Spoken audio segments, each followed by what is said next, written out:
Murder 101, If Wishes Were Horses, was released in 2007. This is directed by David S. Cass Sr., written by Bridget Terry, and we have a cast including Dick Van Dyke as Dr. Maxwell and Barry Van Dyke as Mike Bryant. This is the third Murder 101 film, the third of 4, I think, and I will say it's the weakest of the first 3.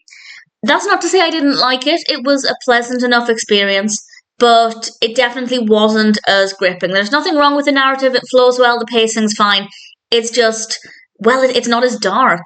And I say dark. The other films do have a light-hearted nature to them. They are Hallmark mysteries, which combine, well, mystery with some light-hearted comedy as well. And that's certainly the case here, but the story is maybe not as interesting. It's about a horse that was kidnapped or horse-napped, and Dr. Maxwell and Bryant try and work out what has happened. And yeah, there are some scenes that are quite intense. It gets a little dramatic, but it definitely isn't as dark a story as the previous 2, and I just don't think it was as fascinating. Yes, I was still keen to find out what would happen, and I cared enough to feel invested in the story, but it wasn't as interesting. But that being said, had this been the first one that I'd seen, I hadn't seen the other ones, I would have thought, yeah, actually, it's okay, it's not too bad. So I didn't hate it. The story works well enough. As I said, the pacing is fine.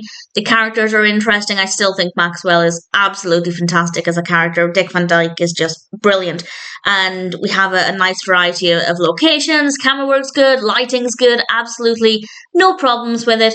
It's just, compared with the others, not that interesting. So yes, I recommend it if you're a fan of Murder 101, and for whatever reason you haven't seen this one yet, I would say don't start with this one anyway, because I think it's probably best to watch them in order.